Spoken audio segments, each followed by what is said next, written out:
উপাচার্য এবং উপাচার্যের পদত্যাগের দাবিতে কাল সকাল 11টা পর্যন্ত দ্বিতীয় দফায় সময় বেঁধে দিয়েছে আন্দোলনরত শিক্ষার্থীরা। বিকেলে সংবাদ সম্মেলনে তারা এ সময় বেঁধে দিয়েছে। এর আগে বুয়েট ক্যাম্পাসে সমাবেশ করে আন্দোলনরত শিক্ষার্থীরা। এ সময় উপাচার্যের বাসভবনের সামনে যেতে চাইলে তাদের বাধা দেয় পুলিশ। পরে তাদের সাথে বুয়েট শাখার ছাত্রলীগ কর্মীদের পাল্টা ধাওয়া হয়।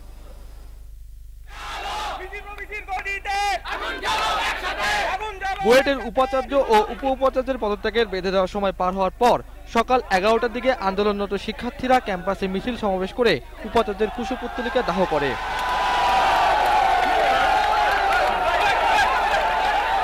এক পর্যায়ে শিক্ষার্থীরা উপাচার্যের কক্ষে ঢুকে পড়ে। যদিও সারাদিন উপাচার্য তার কার্যালয়ে আসেননি।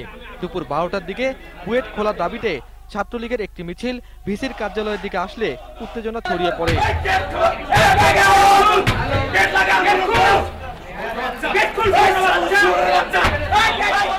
এ সময় আন্দোলনকারীদের সাথে ছাত্রলীগের নেতাকর্মীর হাতাহাতির ঘটনা ঘটে।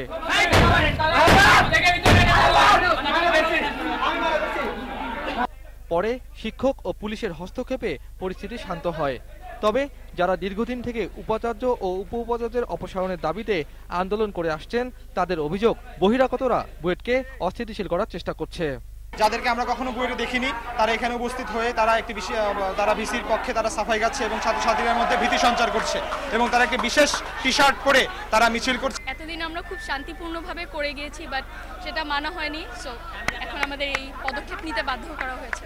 শিক্ষক নেতারা বলছেন উপাচার্য ও উপাচার্যের অপসারণ না হওয়া পর্যন্ত তাদের আন্দোলন চলবে।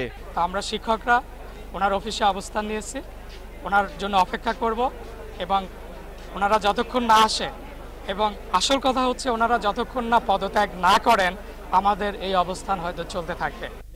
সারাদিন প্রশাসনিক ভবনের সামনে অবস্থান শেষে আন্দোলনরত শিক্ষার্থীরা সোমবার সকাল 11টা পর্যন্ত ভিসি প্রভিসিকে পদত্যাগের জন্য সময় বেঁধে দেন। আপাতত আমরা প্রশাসনিক ভবনে অবস্থান গ্রহণ করেছি। আমরা আগামীকাল সকাল 11টার মধ্যে ভিসি এবং প্রভিসি মহোদয়কে কার্যালয়ে এসে পদত্যাগের সিদ্ধান্ত জানাতে অনুরোধ করছি। যে কোনো অপ্রীতিকর ঘটনা এড়াতে বুয়েট ক্যাম্পাসে অতিরিক্ত পুলিশ মোতায়েন করা হয়েছে। Shakil Abdullah, independent news, Dhaka.